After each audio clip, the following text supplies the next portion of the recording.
what would be a curious question you would think about is how could we do healthcare better? Well, I guess I'm curious if you could see yourself, referring someone with a serious mental health condition to do this type of treatment. And it's a bigger question too. I think what you're asking is what is missing and how can we get there as a network, as a community.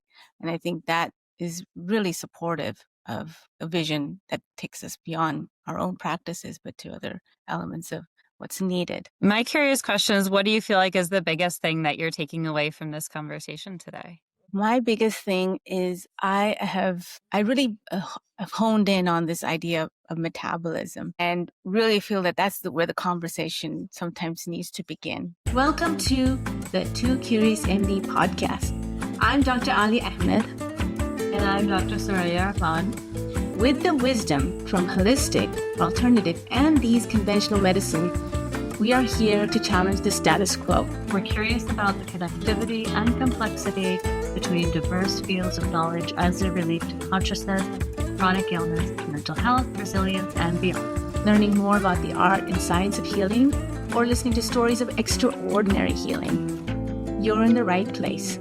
Let's dive in. This is a space for the curious. And today we're going to dive in with our conversation with Dr. Matthew Bernstein, known as Matt Bernstein, and Sophie Kwass. And today we hope to have a conversation on metabolic psychiatry, where metabolism, psychiatry, especially in complex care type psychiatry, I imagine, helping, patients rediscover how that approach in mental health can be approached by restoring cellular energy.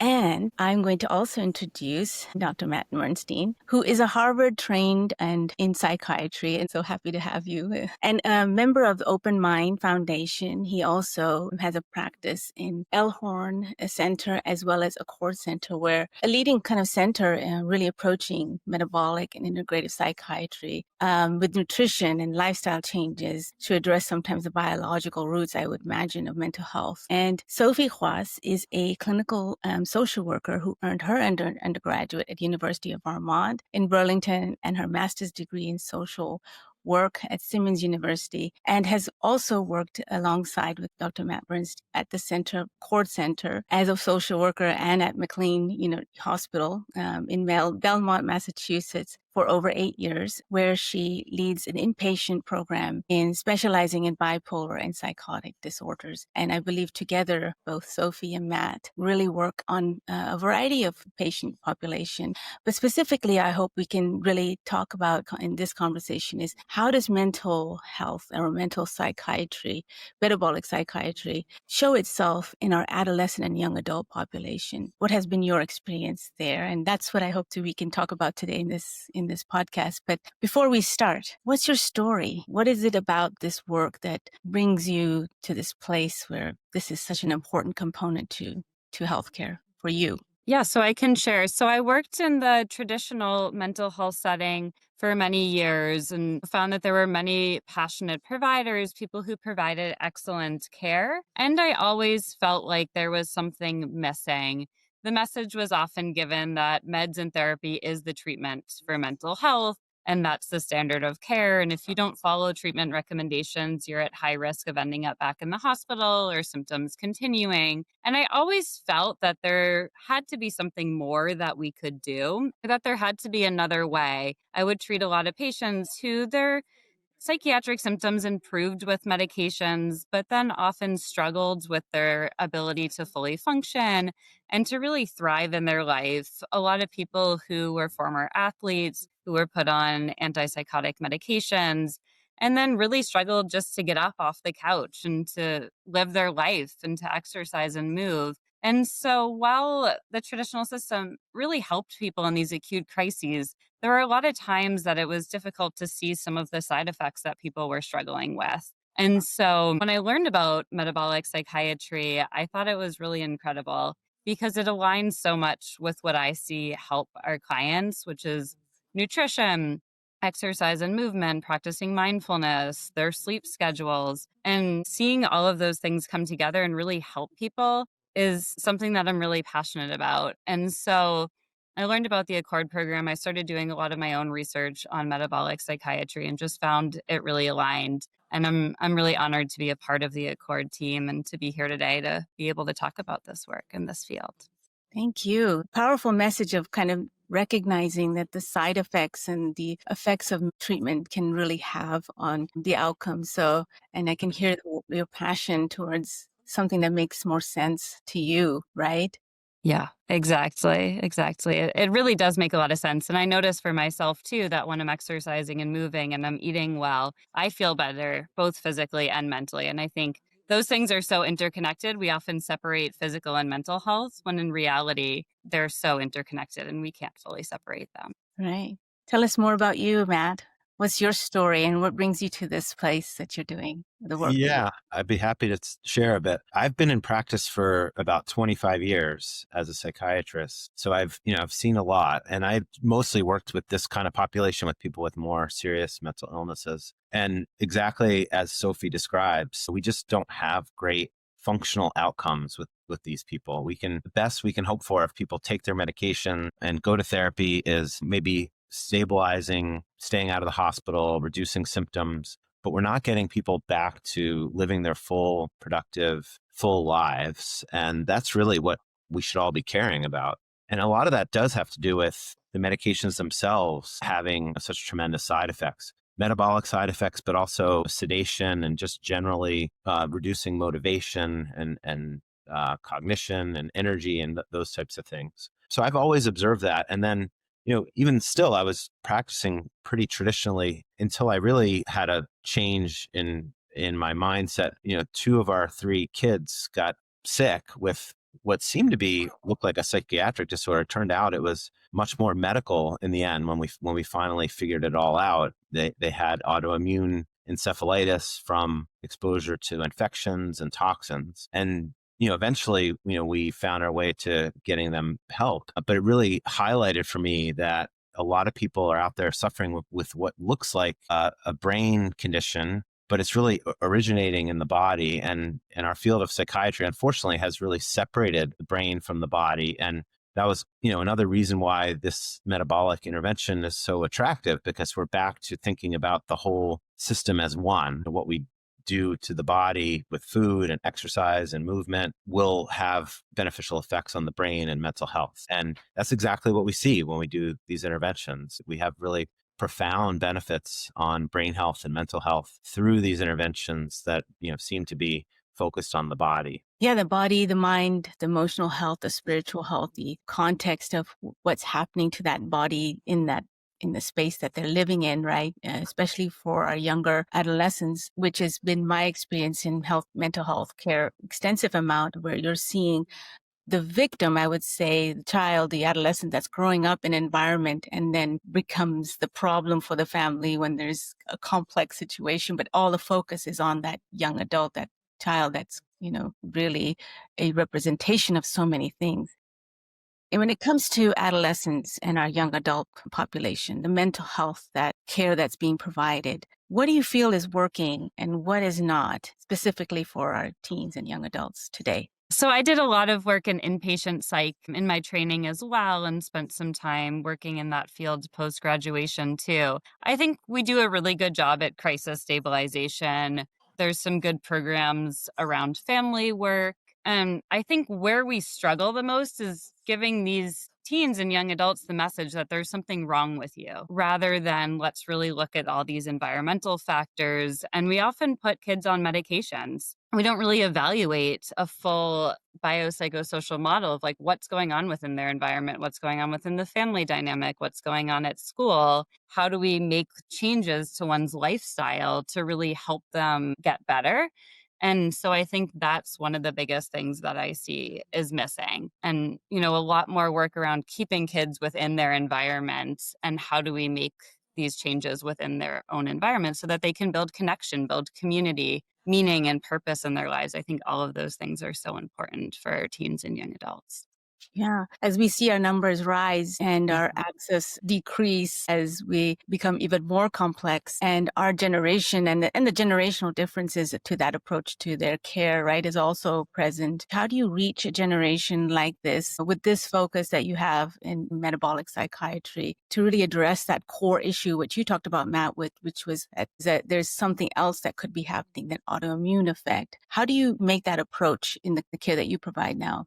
Yeah, well, we're really trying to help people, make this connection again between what's going on in their body and then their mental health, which if you take a look at what's around in the culture, we divide these things up completely. We have, maybe a video about how to take care of your anxiety or something like that. And then, the next thing is all about, a commercial for eating some kind of fast food, wings and this, and, French fries and sodas and all of that. And no one makes the connection that if we keep eating that way, we're getting metabolically sick. And there's, an epidemic of metabolic illness, not just among adults, but among kids. And there's actually direct data to show that the metabolic health of kids will directly affect their mental health as they get older and into their 20s. So, I can just throw out some statistics that kids with the highest levels of insulin at age 9 have a 3-fold increased risk of psychotic disorders in their early 20s. And the kids who gain the most weight in puberty will end up with a 5-fold increased risk of major depressive disorder in their 20s. And so, these things are intricately connected. And yet people are going around as if, it doesn't matter that, if you eat, pizza and burgers and fries all day, then, try to take care of your mental health later. But we need to actually be thinking about it all around, including what people are eating. I do agree, but if for our audience, how would you really relay this idea of their insulin level and that effect on their mental health? How does that actually happen? Yeah. So, I'll try to explain it in a way that's kind of easy to understand. It gets a little complicated, but it has to do with brain energy, essentially the energy of each neuron or brain cell. And we know now in all of these mental illnesses, whether it be depression or psychotic disorders, bipolar, autism, ADHD, Alzheimer's, and name any brain disorder of energy, essentially. We can't get the energy into the brain. And that has to do with this idea of insulin resistance. So if the neuron can't get an insulin signal because it's insulin resistant, it can't get that glucose into the brain to burn for energy. And so we need to reverse that insulin resistance and provide this different source of fuel coming from fat. Fat will get chopped up into these little ketones that get into the brain, and that doesn't need insulin to get into the neuron. So we bypass that blockade of energy, essentially. And in addition, what these ketones do is they are better fuel for the mitochondria. The mitochondria are these little energy factories in the cell. And so we're providing this fuel that the mitochondria like better, and the mitochondria will reproduce and become healthier, and they make more energy. But the mitochondria do a lot more than make energy. They're also, people call them sort of like the little CEOs of the cell. They control kind of everything that's going on in the cell. And so we're going to make every brain cell healthier and happier, but really every cell in the body. We see all kinds of physical health benefits when people do this diet in terms of, sometimes having more energy, better concentration, losing weight that they wanted to lose. People's skin gets clearer. We just see all kinds of benefits. And so that's sort of a basic explanation of sort of a little bit how this works. Very complex, but it makes a lot of sense when you look at it from a cellular way. That is how energy is metabolized or used, and the efficiency factor of how that's done, and the interaction that energy has even on the body, and the response of that energy breakdown or metabolism on the psyche. So walk us through a little bit about, if I was a patient, depressed or anxious, extensive amount of trauma, imagine, been medicated, on medication, how would this conversation look like to get me to where you think I could be? I often am talking with people about also helping them understand what hasn't worked. Many of the folks who are reaching out to us have been through other treatment programs or have been in and out of psychiatric hospitals and, are still not thriving, living their lives to the degree that they want to be living them. And so, the biggest question is, are you willing to make changes in your life to feel better and to give yourself a chance at really living a full, successful life. And, it's easier for some people to just take a pill every day, and that's what they prefer. And actually making changes in your lifestyle is really hard. So a lot of what I'm doing is kind of assessing motivation and also helping people build motivation. Oftentimes, we get people to a point where they're willing to try these things, these, changes in their diet and getting them exercising and moving and sleeping in good cycles and practicing mindfulness. And then that motivation really grows as they start noticing that they're feeling better. So a lot of my initial work is getting people kind of willing to give this a try. It's different. A lot of people aren't as familiar with how ketogenic therapy can help mental health. A lot of people think it's just kind of like this fad diet for weight loss. And so a lot of what I'm doing is just educating people, helping them understand, how could this help you feel better? What could your life look like if you were feeling better? And then we work together on growing that motivation as they start to notice these changes within themselves as well. So that's kind of a lot of what I'm doing is just educating, helping people understand and seeing what their life could look like. And also that there's always other options. I talk to a lot of people who feel hopeless, who feel like, I've tried everything, nothing's worked, what's the point? And part of what I do is I always think that there's a point. I feel like we can always keep trying different things to help people to get well. And this is a different approach that does take some effort. It takes some work to change our lives. But then so many people feel like, actually, this isn't that hard. When I feel this much better, I can't imagine not doing this. Yeah. Yeah. I think it sounds like, kind of asking for that place where they're at, right? Where are you at? What has worked? What's not worked? What do you imagine for yourself? How do you see that part of you? And these are the ways, and educating sounds like it's a very important factor to that awareness that is often needed to make change. What are some of the questions? What are some of the things that come up in the type of cases that you see at your center, especially because it's an inpatient program? Tell us a little bit more about the experience that people have in this residential way of addressing their mental health. So I personally meet with every client before they come to Accord, and I'm evaluating going all the way back to birth. Were there any complications with your birth? Did you meet your developmental milestones on time? And kind of going through their whole life. When did things start to become harder? What was that like for you? What has your treatment experiences been like so far?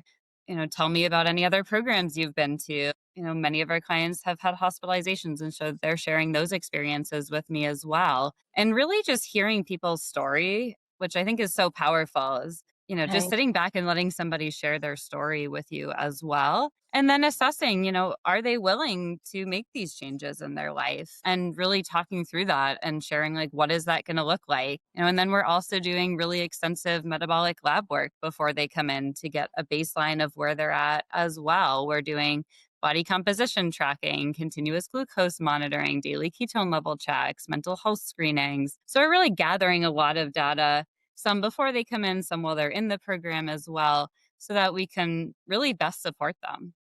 Tell us more about the program that you have, and again, what they're, any particular stories that's of transformation or things that worked and what didn't work. I think the biggest thing is a willingness to try. When, it's really the parent's idea and their loved one doesn't want to make these lifestyle changes, right? It doesn't really work. Someone needs to have a degree of willingness to come in and to make these changes. And then, once they're with us, we've seen really incredible outcomes. And through our program, they're working with myself. I'm a licensed social worker. I'm also the program director here at Accord. And they're also working with our dietitian who's there full-time, crafting meal plans to their own unique needs, measuring out macros. They're working with our chef on going to the grocery store and then preparing the meals. And the months that we can here in New England, they're out gardening as well, using really fresh ingredients, learning how to do that. They're in groups, primarily educational groups with Matt, with myself, with our dietitian, with the chef, really learning how do I make these lifestyle changes, but also how do I sustain them long term? Because if we just do it for people, then they're not going to know how to continue it when they go home. So sustainability is a huge part of our program. They're also working out with personal trainers in the community, ideally working out on their own as well. We're going for walks after meals, helping stabilize glucose levels. We're teaching them different mindfulness strategies, different approaches, and really figuring out like what works for each individual person.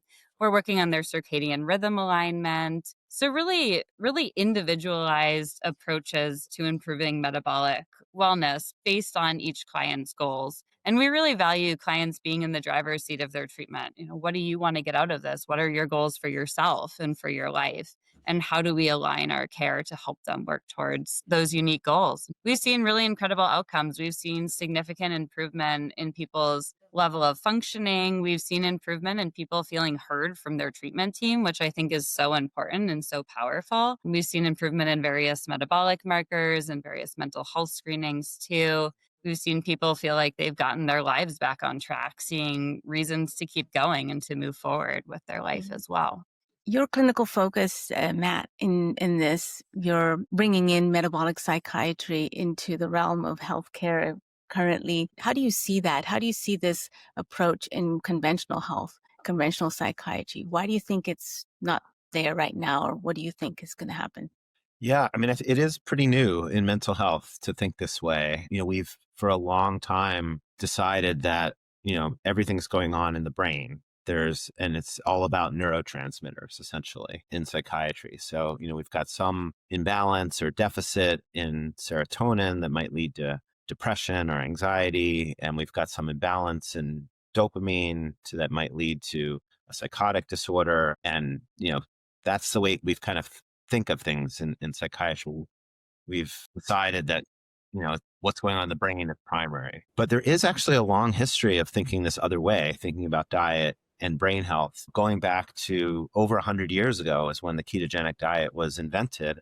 And again, people sometimes think of it as this fad diet from the internet, but it was invented at the Mayo Clinic in 1921 as a treatment for epilepsy. That's where this diet was invented. And there's abundant evidence that it's incredibly effective in epilepsy. There's over 12 randomized controlled clinical trials, 2 Cochrane reviews, which is sort of the highest standard of evidence that you can have, that it not just works in epilepsy, but it works in medication-resistant epilepsy, which is a really important factor because, it's another brain disorder. And this diet is more effective than the medications. And that's exactly what we're seeing now, doing this clinically, is that there's a bunch of people who come to us who have been tried on dozens of medications and they haven't gotten the outcomes that they want. They're having lots of side effects and they're still having symptoms. They're not functioning. We put them on this diet and all the adjunctive treatments. The other stuff really matters too, exercise and mind-body practices and circadian rhythms. That all kind of works together with the diet. And when people do all of that, they're getting results that they haven't gotten on any medication before. Their symptoms go down. We can start reducing their medication. They start having energy again. Their brain comes back online where they can start thinking and focusing again. And now all of a sudden they're back saying, now I want to go and get a job. Now I want to go and start meeting my friends again, things that they haven't been doing for some of them for many years, actually. So it's actually just incredible to watch people's, world kind of open up again from this intervention. Yeah. Yeah. Well, I'm a pediatric hospitalist and have seen and witnessed this change that you described when we used to admit children with, really treatment-resistant refractory seizure conditions. They were on 4 or 5 different epileptic medications, and then they were coming in for this ketogenic diet approach, getting them really on that.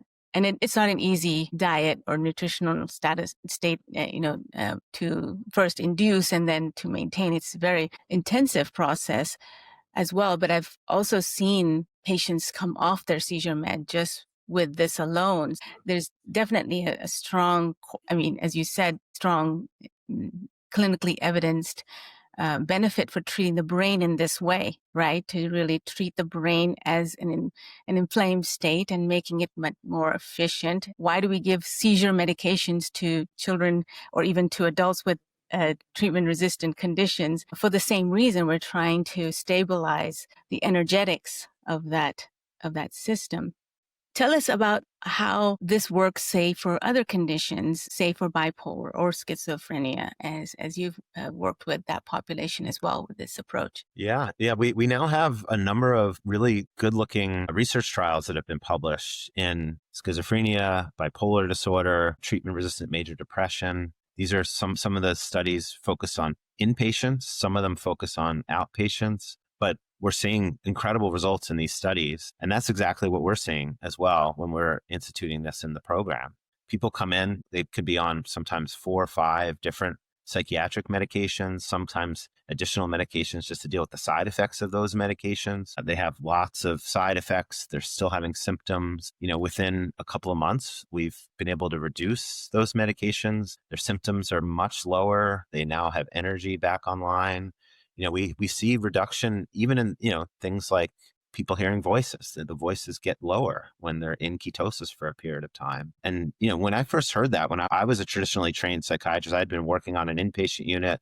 When I first heard that, it was a little hard to believe, actually. I think for a doctor who's thinking that certain way, that only these strong dopamine blocking medications could possibly reduce voices. And even then, they often don't. How could food do that? And again, we do have abundant amount of science about how this diet produces ketones and how ketones really do improve brain health. We've got all this data from epilepsy, and now we're seeing the data come out regarding mental health conditions as well. There are a bunch of randomized controlled trials going on right now in psychiatric conditions with the diet. And so we'll see some of that data coming out in the next couple of years. But I'm really a strong proponent that we don't need to have randomized controlled trials to want to try this at this point now, because it is such a safe intervention, seen data for over 100 years showing how safe it is. And so, when people learn how to do it the right way, and as long as under, a clinician's care, there's really no reason to be concerned about safety with the diet itself. Not to say that there aren't, some pitfalls. And I do encourage people to work with a professional, not just to do it completely on their own. But given it is so safe, why wouldn't we give people a try now? Why, if people who want to try it? And so that's why we opened the program to, get this out there and get people access to this, potentially life-altering, life-saving intervention. I imagine, though, as you get patients or your clients into that state of induction, tell us how that your treatment approach is to get patients into that inductive state, and what's that maintenance phase like for them as it's beyond your center, outside to their own home. Sometimes people think of the ketogenic diet in the epilepsy space, and they think this incredibly high ratio of, and just to explain to people what it is, it's a high fat diet, moderate protein, very low carbohydrate diet. Sometimes people think about a ketogenic diet and they think high protein diet, but it's actually not high protein. You have to keep the protein levels kind of moderate, or else people won't get into ketosis. But we don't have to have such a high ratio of fat to protein and carbohydrates to get people into ketosis. We're often starting at a 1.5 to 1 ratio, and occasionally we go up to a 2 to 1 ratio. In the program that allows people to get into ketosis, we're measuring ketones every day. And we do see a correlation between the levels of ketones and the clinical benefits. So it is important to actually measure those ketones and see, that they're getting into a therapeutic range. Once people are in that range, we can often start reducing medications. And then, as Sophie described, we're spending lots and lots of time, most of the time, educating people about how to do this when they get back home, and also educating their families and their support networks so that they can receive them back home and know the right ways to support them. And we've seen a lot of people, continuing to get back in touch with us 6 months in or a year in and telling us that they're still doing it. They're still getting benefits. So we know that people are able to keep this going at home when they learn how to do it with us, which is really great because, obviously that's really what we're looking for, these long-term benefits. And unlike medications that you only get some amount of benefit in the first couple of weeks or first couple of months, the benefits from this intervention keep coming month after month after month. People keep getting better and better and better. I like to say, you're going to feel better at month 6 than you do at month 2, and you're going to feel better at month 12 than you do at month 6. If you can do it in a second year, you're going to feel better in year 2 than you do in year 1. You're going to keep healing, essentially, which is really cool. Yeah. What would be the symptoms that you would look for that looks like better? What do people describe? What do your patients describe feels better for them? Well, not just that they're reducing their symptoms, like, what if they have a psychotic disorder, they might hear voices or have delusional beliefs.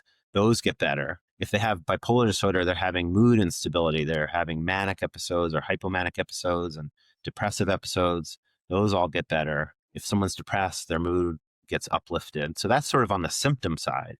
But in addition to that, there's a whole other range of things that kind of universally get better when someone's in ketosis, like having more energy, better focus, attention, and cognition, better memory. People often will lose excess weight that they want to lose. Those things are pretty universal when someone's in a state of ketosis. And so they're getting all of those benefits in addition to the reduction of their mental health symptoms. And like I said, depending on the person, we see all kinds of other benefits for like people's skin clearing up and, having energy to go to the gym and lift weights. And they say, oh, I can lift, more weights than I did before. Or they couldn't even get into the gym before. They couldn't get off the couch, as Sophie described, which is pretty common when people have been ill for a long time and taking medication for a long time.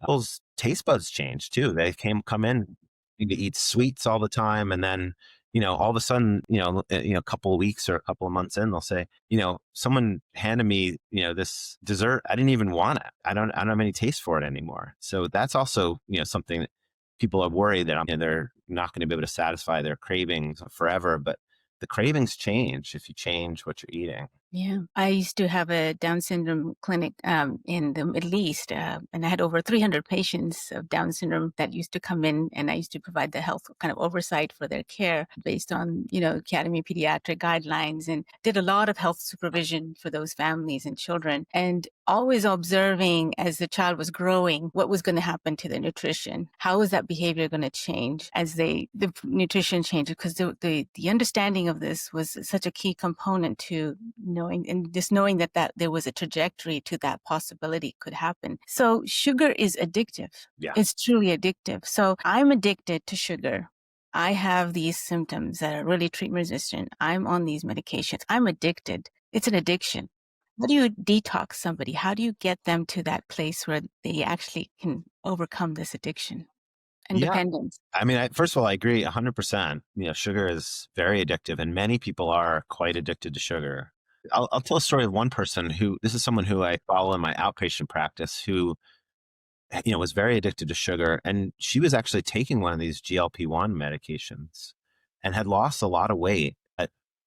At one point, about maybe a year into taking the medication, she confided in me that she hadn't been honest about what she was eating. She was actually eating, just all sugar and carbohydrates, but just a lot less of it because she was on the GLP-1 medication. So, and her mental health was, getting really deteriorating. But she came into the program and, it's amazing that, you eat delicious, healthy, ketogenic food, and the cravings go away pretty quickly. We do also, help people along the way in that our chef makes some sort of food that tastes sweet, even though it doesn't have sugar in it. We use this sweetener called allulose, which is a newer non-nutritive sweetener that seems to have a really good health profile. It's a natural product. It's a rare sugar that exists in crops like corn and tapioca in very small amounts. So you can purify it and it looks like sugar. They actually make syrups that taste very good. And you can make desserts that are, very high in fat. They don't have any sugar because they're sweetened with allulose and they taste delicious. So in that early period when people are transitioning away from sugar, sometimes that can be a really helpful intervention to use something like that. And so it depends on the person. Some people like to go cold turkey, but a lot of people say, no, I still need these sweet things. And so she's made all kinds of delicious, chocolate chip cookies and brownies. And she makes these things called fat bombs that are just like candy essentially. And they're, very high in fat, very low carbohydrate, no sugar, and made with healthy ingredients. Like the cookies and the brownies are made with almond flour, essentially. So that can be a really helpful intervention. It really helps to have a super talented chef around to help you when you're making these kind of transitions too. I think in addition to that, having an immersive, supportive environment where you're not going through it alone, but other people are there with you and we're with them every step of the way really helps too when someone's making these changes in their lives. Well, let's go there, Sophie. I like that. I like that connection is a very vital part of this experience, and connection has a healing component to it. Tell us more about how you see or witness that connection, whether it be to others or to themselves. What does that look like? I think Our clients often build connections with each other. And I get the question a lot of how do you work with a 20-year-old male and a 60-year-old female? And I'm like, it actually works quite well because everyone's in the program working to improve their metabolic and mental health together. Everyone has this purpose that they're working towards. When people come together with a mutual goal and they support each other, they're there for each other, it's a really powerful thing. I think groups and, going through lifestyle changes together is really helpful. And also, like you said, with ourselves, like how do we learn about ourselves through this process? And I'm doing therapy with clients throughout the program and helping them self-explore. And also like what's coming up for them as they're making these changes. What do they need in their lives? What kind of connections do they need? Not just within the program, but also within their communities. I'm a true believer that we all need connections, meaning, and purpose in our lives. And so I'm often talking with people about how do we foster that when you go home, right? Like maybe you're thriving in this type of environment where you're socializing more for the first time in a long time. And you're going back home where you've become quite isolated sometimes people have been isolated for years. And so how do we figure out like, what are your interests? What are your hobbies? And maybe they haven't had any for a long time, but how do we get you back to those things that bring you joy, that bring happiness into your life? How do we get you reconnected with your community at home? So that's something that I'm working with people on a lot as well. Yeah, I love how you bring this idea of connection. It's layered with so many things, like the connection to yourself, it's connection to others, it's connection to your community, to who you are, to your purpose as well. I'm always very curious when I do my intakes is, asking that question of what is your relationship to food like? How do you see food? And what's your relationship with food like to you? I often get a variety of answers with that. What are some of the things that you observe in how people approach food, and why is it that they're sick? I think one question I get a lot kind of related to that topic is, well, I don't need to lose weight, or, my loved one, I want to use this approach, doesn't need to lose weight. So why would they go on a keto diet? And I think that that's just such a misconception, and helping them learn that, we've had people who have gained weight using ketogenic therapy, who have developed significant increases in muscle mass. And so helping them learn and understand how the ketogenic diet can actually help treat people with challenging relationships with food as well. There's some evidence with anorexia. There's a study that was done regarding that. And so I think helping them learn and understand, and also as they're making these changes in what they're eating, we're there to talk through it with them. Like, what's coming up? What are you noticing? Are you eating because you're hungry, or are you eating because your emotions are strong? And when we're in an immersive program, we can talk to people throughout the day and at different points throughout the day around like what's coming up for you as you're going through this experience. Yeah, people have a lot of psychological connections to food from a young age. Often people use sweets as a reward for good behavior or as a way to soothe someone. And so it's not a wonder that people at this point, as they're adults, that's often their connections. They use it to soothe themselves or as a reward for going through a hard experience. And we're trying to, as Sophie said, we're around all throughout the day that we can help people as those kinds of emotions are coming up and they're starting to have cravings. So we can help them through that. Is this about actually being hungry, or is this about you're trying to soothe some kind of emotional experience? And that's where the therapy and also the mind-body practices really come into play, and that we can rewire essentially those connections so that some emotional dysregulation can be handled in a different way. It doesn't have to be handled through eating sugar or some other kind of soothing food like that. And also, it's not just our personal relationships with food, but society, right? You go to a birthday party and it's expected that you're going to eat cake. And if you say, no, I don't want that cake, people often say, why? Right. And so we're teaching people, how do you navigate social gatherings and social outings as well? And what do you say to people when they kind of question, why are you eating this specific type of way? We also take them out to eat and practice. How are you going to order off of a menu? Because food is a big part of our culture and a lot of people gather for meals. And so how do you navigate those different types of situations? And I think that's such a crucial part of helping someone sustain this type of intervention. Have there been relapses in this approach? What would lead to that?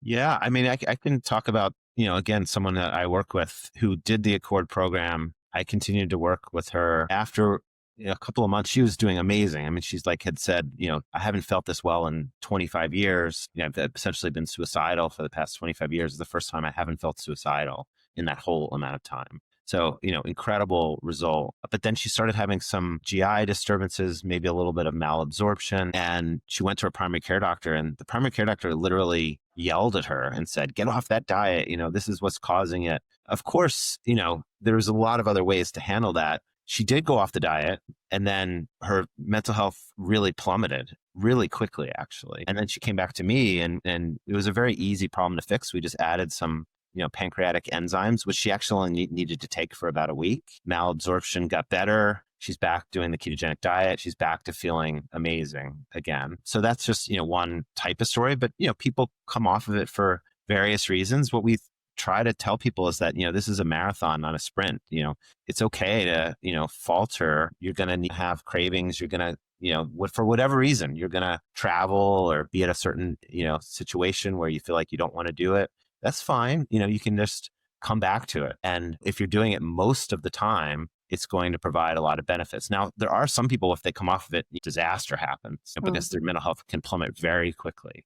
And so, for someone like that, we can't be quite as casual and be sort of like someone just abruptly stopping their medication, which we wouldn't advise someone to do. But for many people, it doesn't need to be quite as strict as that, if they're doing it and they're going along, they've done it for 3 months or 6 months, they come off for a little bit, they don't feel quite as well. They realize they don't feel as well. They can just go right back on it, and they know how to do it. They know how they feel. They know they're going to feel better. And that's what I would recommend. Yeah, I think that's quite a realistic approach and a practical approach to kind of really have those observations that, these are things you might have that may show up, and how do you, recognize that ahead of time. And also when it does happen, it's okay. There's that self-compassion to oneself. Right. It's okay. I can falter and I'll be still okay. I can come back to something that worked. And I think that there's a sense of hope, and the hopelessness is what we see. I see a lot of that sense of hopelessness, that I've tried everything and nothing has worked. And that story comes up quite often. And then concern that I often, in narrative medicine, we talk about what we're really treating in mental health is social injustice.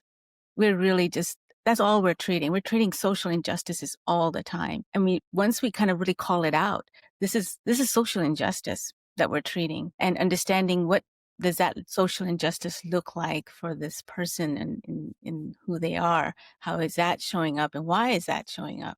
So would you be able to speak to a little bit about some of the things that you see in the context of why are people this sick anyways? What is making this happen? Why are we seeing this trajectory of mental health getting worse?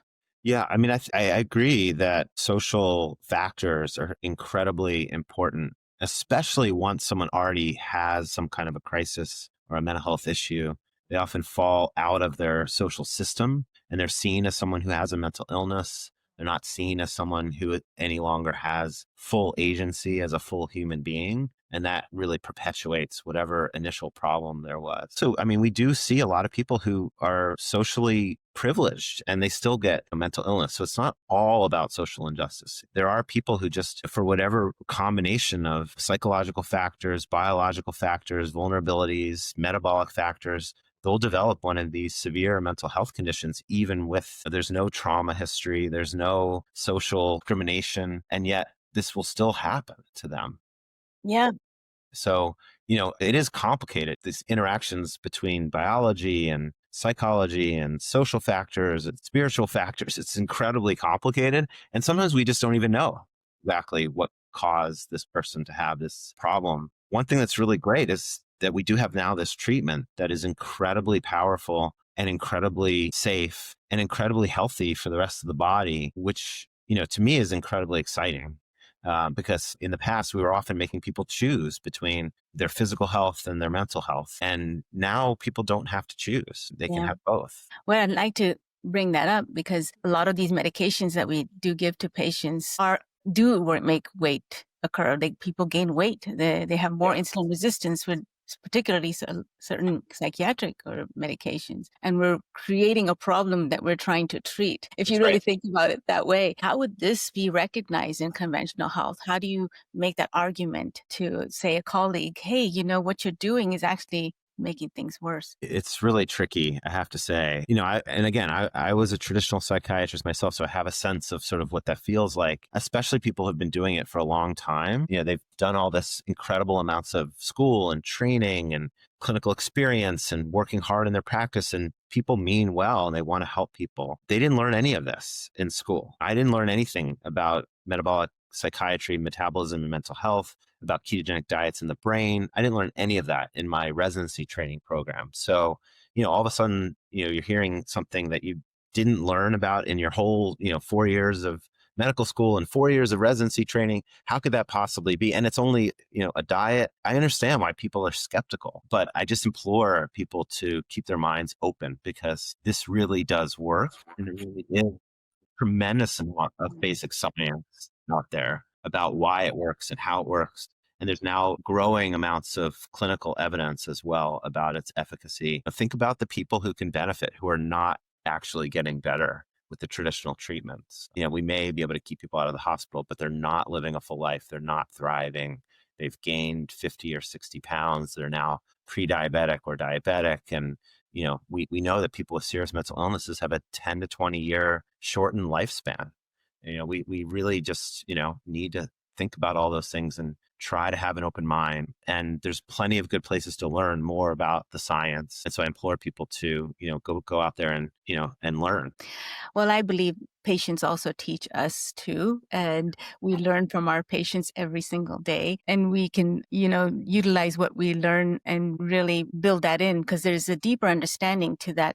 What it feels like. What does it feel like for somebody to be depressed? Really seeing it and witnessing it. I myself used to teach narrative medicine to medical students and residents, and recognizing that even that presence of listening and that understanding somebody's story of why they're coming to you and what they're really asking you, not what you think you're wanting to dispel to them. They're really seeking something that you want to be able to elicit. What are the things that you're learning, both biologically and psychologically, from your patients? What would you say that looks like for you?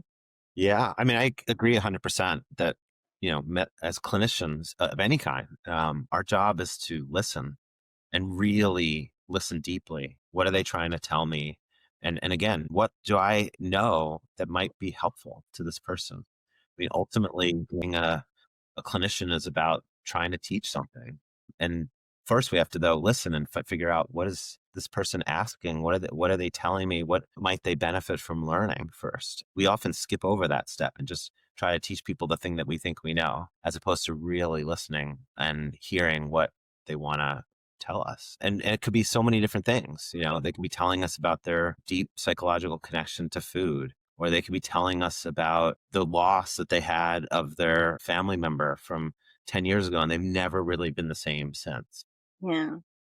And so as someone's telling their story, we have to really pay attention to what's the emotional resonance, like where is the affect in the story? Where's the really important part of the story? And that's something that, I think we kind of hone and learn as clinicians over many years, is how to really listen for what's the key important part of what they're trying to tell me, not just all the facts.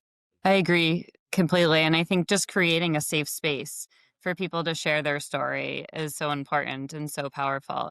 Like Matt was saying, like really hearing like where someone's at, what it is that they need. I'm a true believer that while we bring the clinical expertise, they bring the expertise of their life. They know themselves best, and we're there to help them figure things out together.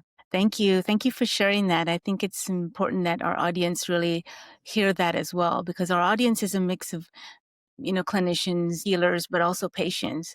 And patients, I think, feeling that sense of safety is often not the clinician's office. Sometimes it's often the opposite feeling. Like something's going to unfold here that I'm not going to be prepared for. Something's going to be I'm going to be told something that I may not be able to believe or understand.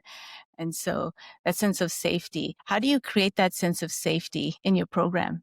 I think fostering a space that's welcoming, that's inclusive, everybody's accepted, and we're just here to help guide and to help educate. And each client is in the driver's seat of their own care. And really helping them to feel heard is so important in creating that safe space. Our house is also a very bright, kind of cheery place. So I think the physical environment helps. I think we have a team of people who genuinely do care and who really want to see people get better. And so I think that that helps a lot as well. And, we don't tolerate any sort of hateful language, anything like that. We really care that people are there supporting each other and cheering each other on. And I think we all work really hard as a team to foster that and to have a sense of community and trust among each other. Trust goes in both directions. We need to trust our clients in order for them to trust us too. We have to build that, and it's mutual. I would add too that we don't have a clinical looking offices or spaces to talk with people. It looks like a regular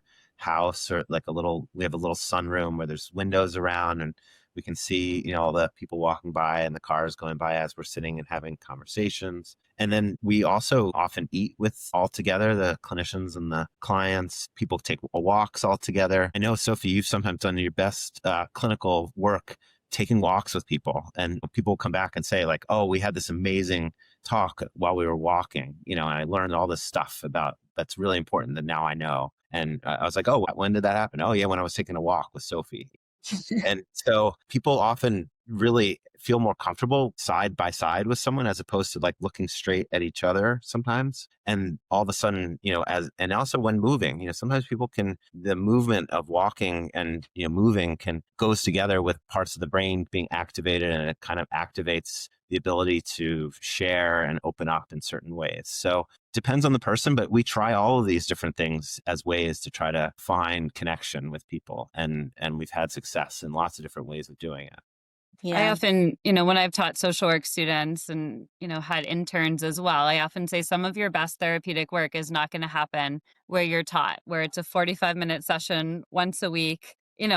It's in the times that you're playing a game together, that you're just having a conversation, that things kind of come up. Like Matt was saying, well, you're just, you're going for a walk, conversation flows and people open up more. Sometimes it's intimidating and there's a feel of a power dynamic when we're sitting in an office together, no matter what we do to try to break that down. And so I think being creative in ways to connect and doing activities that are fun, eating together, walking together, playing games together. I've played tennis with clients, gone to workout classes, just building relationships in different types of ways to help us feel comfortable together. Well, thank you for sharing that. I think it's important that people see even their healer or the person taking care of them is also taking care of themselves. And I think that's sometimes the best advice. As I reach over for my smoothie, which I wanted to impress you with, I got this smoothie and I'm starting to I don't know what your thoughts are on smoothies, but I think that's sometimes the only way I can get my nutrition in. My protein powder, my coconut milk, my blueberries, mix of spinach and some chia seeds. What would be in your smoothie? This would be my last question for you guys. That looks like a good one. Yeah. I like putting a little MCT oil I would add in sometimes. Yeah, because that's a very ketogenic fat. Then it gets a little extra fat in there. I really like basil seeds also because they have a great nutritional value and they don't have some of these anti-nutrients in them that some of the other seeds have. But yeah, things like, some greens, a little bit of some berries, definitely, something to make it creamy and delicious. A little cacao sometimes is really delicious too. Yeah. I'm a big fan of some high-fat yogurt, the 5% Greek yogurt in my smoothies as well. I can't get away from that with just a little bit of berry in there too.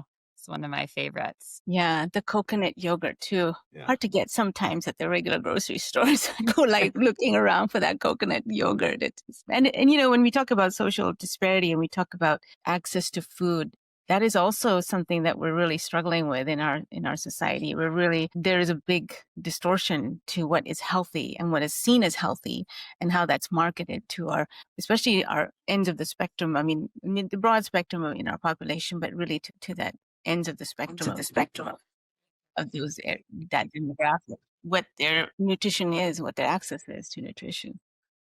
I think we see that a lot in hospital settings and in a lot of treatment programs. I know a lot who are trying to improve their nutrition in their programs because it's, not very healthy. I worked for about 5 years running a group in a jail working with young male offenders. They're not being served well-balanced nutrition meals at all. So some of our our people in very vulnerable positions or who are greatly struggling aren't having access to good nutrition as well. And that's something that I hope we can see change, even in schools.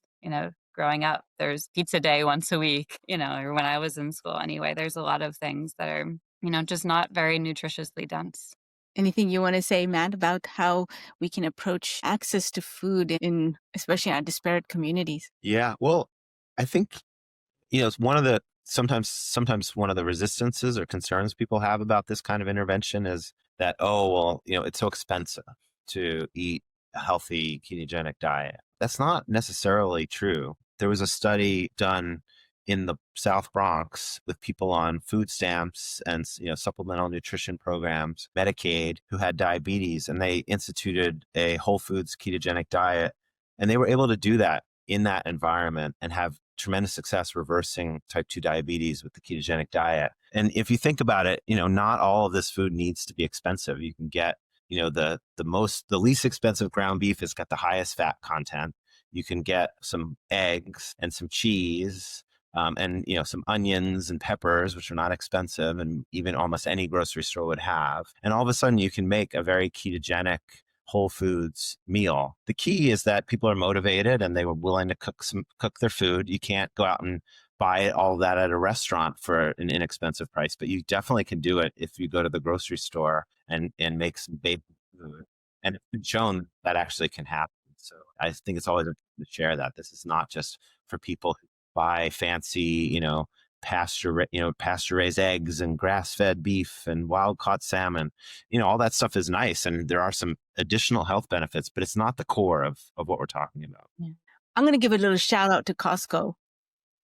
Because I went one day and specifically went with this in mind. I'm going to look for some healthy options. And I found so many. I was so impressed. I was like, Costco, you got this. You really changed. Both options were available, but there was more options for both. And I thought, wow, it is about choice here. The cost is similar. There's choice here. I can have choice. Wow. Right. But you have to know what the difference is. What is the healthy option, what the unhealthy option. And that's one of the problems is that, we're not really being clear with the population, and doctors are not being clear with the population how important it is to choose these options versus those options. And instead, people just throw up their hands and say, oh, well, I tried to counsel about diet, but the person didn't do it. And so we're just going to give medication instead. But it's really worth it to, go through the process of really learning and teaching what you can do with health, with food, because it is incredibly powerful. Yeah. And then there's always TikTok. Right. So thank you. I mean, I thank you for being on the podcast today. We really enjoyed this conversation, and I feel like there's so much more we want to talk about. I would ask you in terms of the last question, our usually last question is, what would be a curious question that you'd want to ask me or ask, this topic, this of metabolic psychiatry? What would be a curious question you would think about is how could we do healthcare better? What would be a question that you would ask? It could be anything. It could be me. It could be about this podcast. Just a curious question you'd have. Well, I guess I'm curious if you could see yourself, referring someone with a serious mental health condition to do this type of treatment. Yeah, good question. I think it's really the type of patient that I would consider referring. Is that the question? Well, could you see yourself referring someone? Oh, of course. Oh my God, yes. In fact, I just had a call from an inquiry call with a patient who was in Montana, who was discussed. The questions I usually ask is, what are you looking for? Where are you at? Kind of, what are you looking for? And what do you imagine for yourself in that process, and what's made it not achievable? So looking for an intensive process like this where people really live and immerse in that experience, I think is the ideal option for most patients because they get to live it. And the whole, we do ketamine assisted treatments with patients, and we have a little bit of a crutch here. We start with ketamine. We do some preparation, of course, before they start their treatment. And I talk to patients. I say, you have to treat your mind, body, and soul, and you have to prepare for this process. It's not an easy one. So ketamine is really that, I would say, catalyst that gets patients into a good place. And I often see is what happens is, well, there's, they can't really live their experience. It's hard for them. So having a program like this would really be able to demonstrate that you can live this experience and it's achievable and there are other people doing it with you and you're not alone. I would try to send you all my patients. And it's a bigger question too. I think what you're asking is what is missing and how can we get there as a network, as a community. And I think that is really supportive of a vision that takes us beyond our own practices, but to other elements of what's needed. So thank you for asking that question. Sophie, what do you think? What's your curious question or an unasked question that you have? My curious question is, what do you feel like is the biggest thing that you're taking away from this conversation today? Wow. My biggest thing is I really have honed in on this idea of metabolism and really feel that that's where the conversation sometimes needs to begin. It's like, what's your metabolism? Like, what's your body's metabolism? Really understanding that core and then seeing the patient as whatever their symptoms are, but really living and understanding that idea of metabolism. And it can present in different ways, I imagine. So somebody's metabolism could be like this and somebody's metabolism could be like that. And then there's, the uniqueness of that metabolism, that effect is what I'm kind of really taking away from this conversation. Thank you. So this was Too Curious MDs podcast. This is the era of curiosity. I hope today's podcast really made you curious about something that you want to learn about, especially in integrative medicine, psychedelic treatments, and narrative medicine, our favorite. So thank you, Matt, and thank you, Sophie, for being here. We hope to have more enriching conversations ongoing. Thank you. Thanks for joining us on the Too Curious MD podcast. We hope today's episode inspired you to ask new questions and explore fresh perspectives. We challenge you to ask us those unasked questions that you're curious about in your medical practice, condition, health, and wellness. If you enjoyed the podcast, don't forget to subscribe, share it with somebody just as curious, and leave us a review. It helps us keep the curiosity alive. Post or comment with a question or curious inquiry that you have and seek to explore or learn with us. Stay curious, and we'll see you next time.